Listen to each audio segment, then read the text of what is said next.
Good evening. So I don't know, it's about 5:30, and sorry if you hear stuff outside. They're doing construction on a parking lot across the street.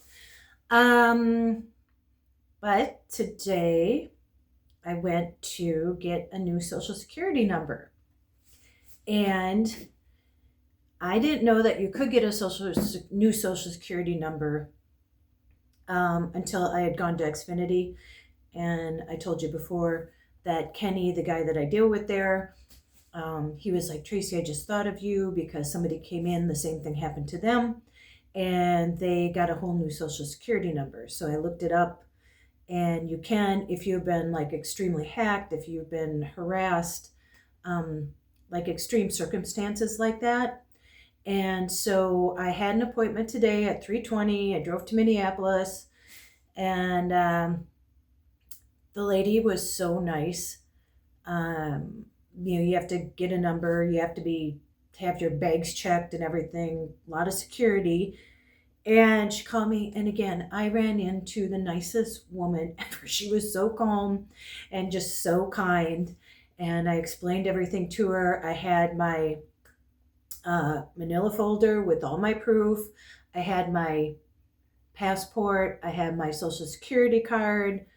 And so she looked at everything because she's like, this is what you need. And it was stuff from like, the bank or whatever. And so I showed her, I go, well, would this do? And I had the CSI, the government, is it a CSI? Whatever it's called, the identity theft that you report. I had that. I had the police report. I had the bank institution stuff, how they had to change my number, all that stuff. And she goes, yeah, this will do. And so I was like, great. And then so she's about to do it. And she said, okay, driver's license, had that. And she goes, and I need your birth certificate. And I'm like, I have my passport and my social security card. And she said, no, it's kind of like you're being birthed again. Maybe that's a good thing. I'm being birthed again. It is truly starting over at 60. I'm being reborn at 60. I'm going backwards. I'm like Benjamin Buttons. I'm being reborn. And I know that I went to get a new birth certificate when I got my new passport. I can't remember when that was. I don't know if I was still in the van or not. Time goes by so fast. And I've moved so much, and I think I have it. But just in case I don't, I made another appointment for next Wednesday at noon. And then if I need to go down to St. Paul to get a new birth certificate, I can do that morning, and then go to Minneapolis to the Social Security Department. And then I should be able to get a new Social Security number. So it'll be my birthday is on Sunday, on the 26th. I'll be 60. And then my new birthday will be, what is that, 26, 27, 28, 29th, on the 29th. I'll be reborn with a new Social Security number. So that's where that is. So it was a little disappointing, but it's okay. I've been through so much already doing that and waiting a little bit more. Although, I am working full time. I'm subbing, and I had to cancel that day so I could take care of this, but this is extremely important. And so that's what I had to do. I wanted to tell you too, there's just so much now in this world that I'm finding out, like the cyber world. I actually started, so this is my iPhone, and you get Apple Podcasts on your iPhone. And I started listening. It's called Deadly Ransomware. When ransomware turns deadly, breaking cybercrime news and essential, I don't know, it says something else after that. So I listened to one of them, and I would tell you the stories already, but we'll tell them coming up. And it's crazy. It's crazy. So there's one called Quantum. In there they were talking about quantum computer something. So with AI, it is really reaching like new heights, new reaches. Other countries doing this to us, and they're like, it's not like they're criminals, because a lot of times the government is paying them to do this. So, yeah, I don't know. What do you do about that? Hopefully we'll find out coming up with me talking about this. So, if you don't know, if you're new here, I got my identity stolen. It's been quite the thing. They have my bank account, my PayPal, my Venmo. They took all my emails. They hacked my home Wi-Fi, my computer. I couldn't transfer anything over from my iCloud or my computer. Had to dump the computer, get a new one, got a new iPhone. And it's like Humpty Dumpty. I'm slowly putting myself back together. They stole all my social media, my old YouTube channel, my Facebook page. They were selling Spanish Bitcoin on my Facebook page, just so much. But I want to tell you, I was at Xfinity today because I got a new Wi-Fi router. We were just talking about this, I think on my last video, about how I never knew that you're supposed to change the password. And somebody said, well, you changed the password to Tracey. No, it wasn't the password I had as Tracey. It's the identification. You know, when you go to connect your phone or your computer to your Wi-Fi and there's a name on it. And it's funny, I was doing that here just to see.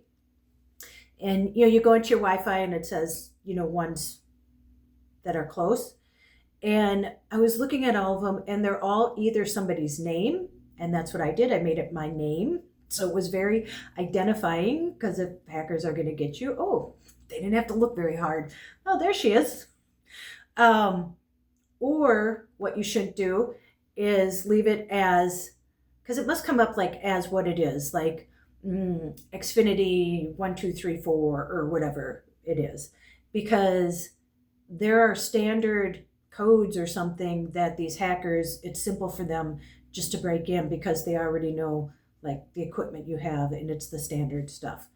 So change it to something totally unidentifiable, you know, like the birds in a nest or something like that. And they even said, make a guest one so that if a guest comes over and they hook up to your Wi-Fi, that their Wi-Fi or whatever they have doesn't do something to your devices. I know, very complicated, but we're going to find out at some point when I hook this up. I'm still, is it trepidatious to do stuff, but I'm taking baby steps.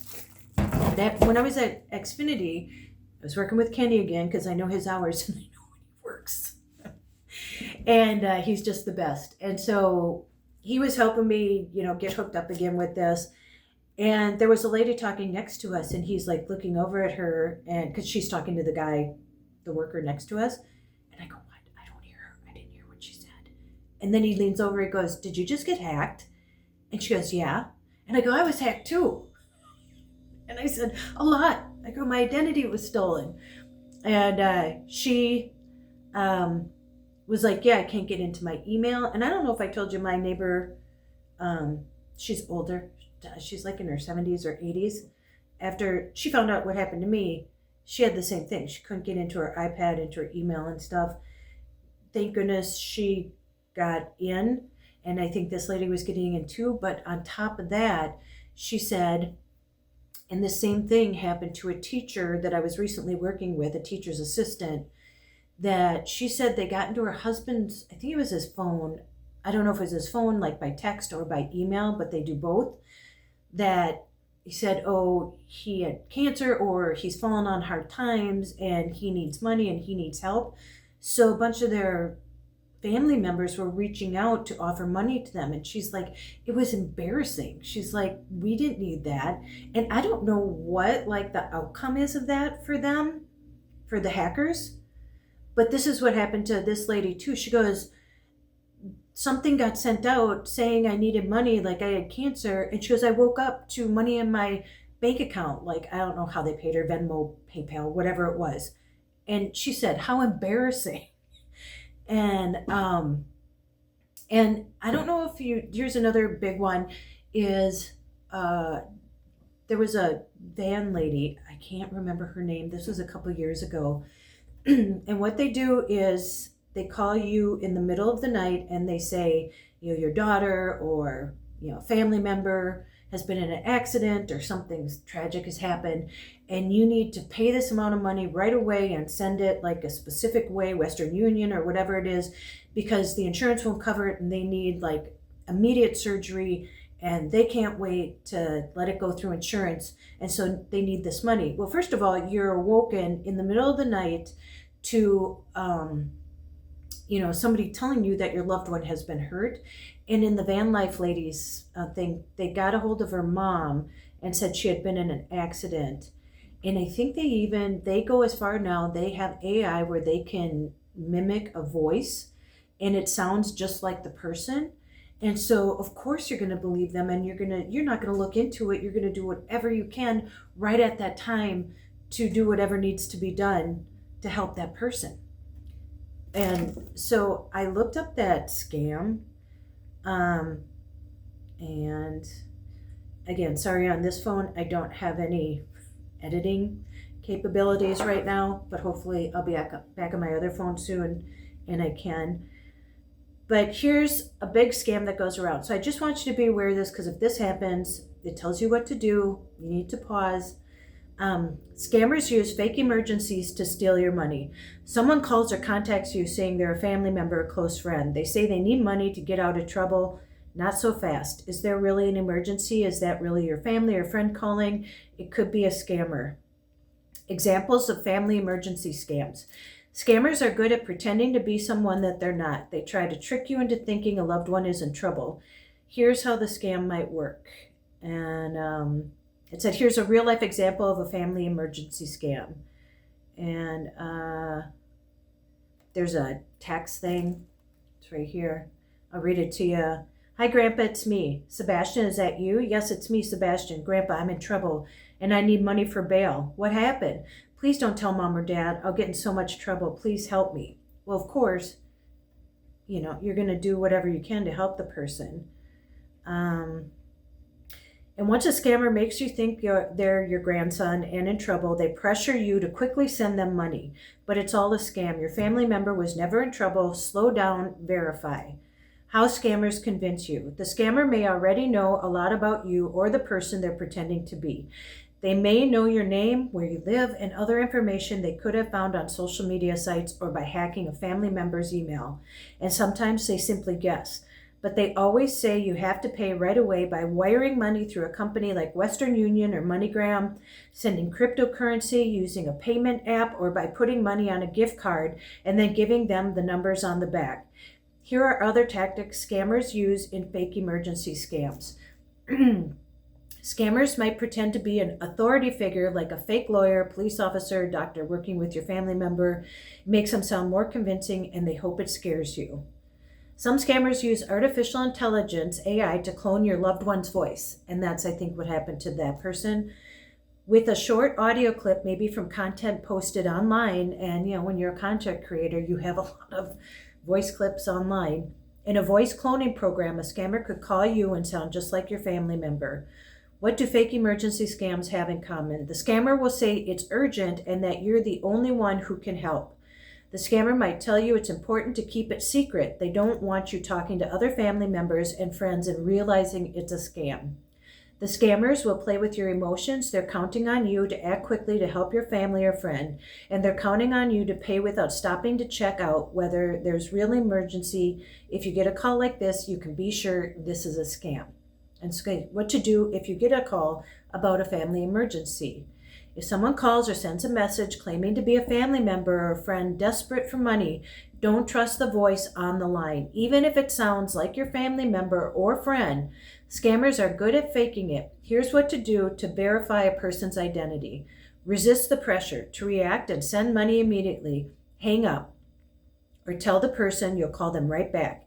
If you don't feel comfortable hanging up, try asking a question only the real person would know the answer to, like, what kind of dog do you have? Or where did you spend Thanksgiving last year?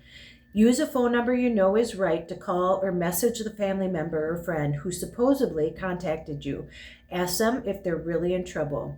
Call someone else in your family or circle of friends. Even if the caller said to keep it a secret or sounds like a loved one, do that, especially if you can't reach the friend or family member who's supposed to be in trouble. A trusted person can help you figure out whether the story is true. If you sent money to a scammer, scammers tell you to pay in a specific way. They often insist that you can only pay in ways that make it tough to get your money back. By wiring money through a company like Western Union or MoneyGram, sending cryptocurrency, using a payment app, or by putting money on a gift card and then giving them the numbers on the back. No matter how you paid a scammer, the sooner you act, the better. Learn more about how to get your money back. So, report fraud. If you spot a scam, report it to the FTC at reportfraud.ftc.gov and to your state attorney general. Okay, so I just want you to be aware that if you think a loved one's calling you and if they're asking for money right away, either hang up the phone or, again, ask them an identifying question or something like that. Call other people that they know, because I know a lot of times that once they've called the person, that the person's like, yeah, I'm fine. What are you talking about? So if it's always an emergency to get money, especially like through a wiring thing, an app, a gift card or something like that, it doesn't make sense. But when you are in a fight or flight mode, especially if it's in the middle of the night, especially if you heard their voice, but it's just AI, just make sure that you check. Like, just take a moment and just try and verify. I know it's hard in the moment, and for me, honestly, I think when I was in the panic mode and all this stuff was happening, I was getting all these emails. I do believe that some of them were phishing emails because they had gotten on my phone and they wanted to see like me change a password so they could see the new password. And I know some people think like, how'd they get on your phone? So this is already getting long. So tomorrow I'm going to talk about when I went to Micro Center, and other people who've written out here have reached out. They're like, oh, I think it's in your BIOS. It's BIOS. It's like an acronym. And I'm like, what's my BIOS? I don't know what that is. And they're like, yeah, I think it's in the motherboard. And, antiviruses can't detect if it's in the motherboard in the BIOS. And I'm like, okay. But I looked it up. And I know what it is, and you'll know what it is tomorrow. And somebody here wrote me too. They were telling me about the BIOS and everything on one of the comments. So I love you guys. Thank you for reaching out, commenting, helping to share information, help me understand this stuff. I then asked them, I said, well, here's the thing. Okay, I know they can get into your computer like motherboard, but does a phone have like a motherboard that they can get into and it's not detected? And then they wrote me back and said, I just learned something, that you can get into a phone where like it can be like undetectable or really hard to detect. And I will talk about that too. I looked that up, and that is possible. And so we're all learning together. And I want to say thank you. You guys are so funny. I couldn't think of the name. The other day, was it yesterday, about the carbon copy. And the typewriters, what's so funny is, do you remember FFF space, JJJ space? Because when you were in my age category, again, I'll be 60 on Sunday, you took typing in high school. You just did. That's what you took. And I remember, so I went to a small Catholic school, very small. And we had our typing room, and all the ones were old, like those ones that stuck, like the really hard ones to type on. Like the keys they were like in a J and they were up. And we had like 2 electric typewriters. And those people were typing like that, so fast. So you'd want to get to class early because you always wanted the electric typewriter. And oh my gosh, fax machines. Do you know now? I think I told you. Remember, if you followed me, sorry, I keep acting like this is my other channel. Just so used to it. But if you followed me on my other channel, I talked about when I was doing my mom's lawsuit thing and I had to fax something. And, fax used to be free. Like, it just is like, yeah, you fax, no big deal.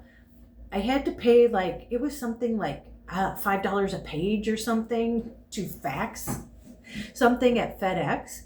It's crazy now, like when something goes out, and I think there's apps you can do that on and everything now, but at the time I just needed to get something out. It was the only way I knew how. FedEx has been my friend in my travels, traveling cross country in the van. Again, I could, copy stuff, send it to my phone, copy it at FedEx or print it out. It sends you a code. You just type in, if you don't have a printer, you can send it by email, like attach it as a document and send it to printandgo@fedex.com. And then you go to a FedEx that has printers. You may have to call to make sure that they have this capability. And then when you go to the printer, you touch the screen, and then you're going to do it by a code. And then you'll get an email back with the code, and you punch the code in, and it prints it out for you. And just make sure, though, when it goes, because it automatically has it on color, because that costs more. You just have to make sure you push color and put black, because that costs a lot less. I think it's like 74 cents for a color copy, and it's like 22 cents for just a black and white copy. So in a pinch, if you don't have a printer, if it goes out. So the lady today who I was talking to, she said at Xfinity, she said, because she was saying how she got hacked, people were sending her money, and then she told me how her friend got scammed recently with somebody calling and pretending they needed help, and this person sent the money, and so they lost that money. But she goes, not only that, she goes, this morning I was in my recliner chair and the power went out. And she goes, and I'm sitting there thinking, well, how am I going to get out of the chair? Oh, she was like maybe 75, 80, I don't know, something like that. And at first I didn't think about it. And then I was driving, I'm like, oh yeah, because you have to plug in a recliner chair, that's electric. And she was probably stuck there and had to crawl out of the chair. And then she goes, yeah, I've been in the black cloud, under a black cloud for quite a while now. I go, I've been under a black cloud for 2 years. She goes, oh, don't tell me that. It gets easier, And I go, yeah, we're in the Black Cloud Club. I go, but, we'll get through it and everything will be okay. And again, nobody's life is in peril, and so all will be fine. But I just want you to know, this is prevalent. And I had to go to my bank today because I have to go and I have to have them print out like what my balance is and stuff, because I have no online banking still.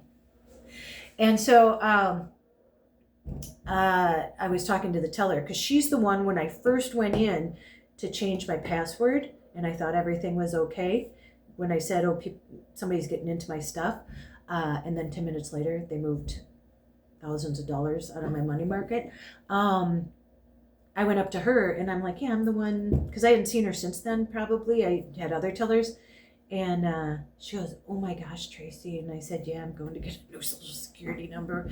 And she said, it's been happening so much, people coming in here. Everywhere I go, like even if I just bring it up to somebody, I hear stories all the time.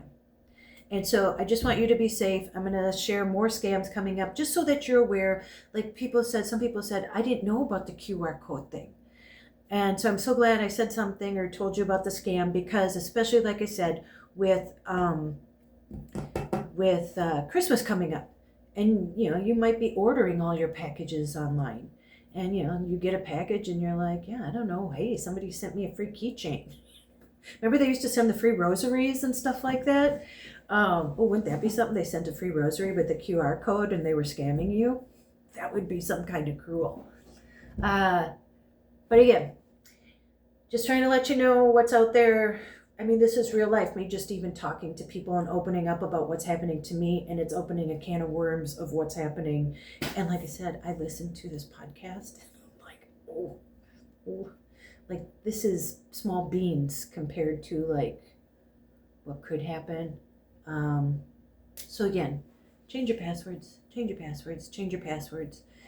I say get a VPN. Like I said, I'm going to look into that too, and I will let you know. Some people are like writing comments, oh, don't get a VPN, But from what I've just lightly researched, a VPN is going to help you, but I will let you know as we progress here. But tomorrow I'm going to tell you about what a BIOS is. So then we'll both know. Won't you feel smart? I'm feeling smarter every single day.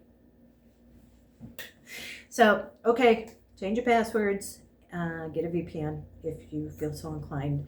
Someone said they asked their IT person what the best one was, and they said Nord. I don't know. Most people are saying Nord, so that seems to be it. There's Surfshark. There's a lot of them out there. But if you're so inclined, that's what my small research have found. That's what other people have told me. So do with that what you will. And I'll see you in the next one. The adventure continues. Okay. See you in the next one.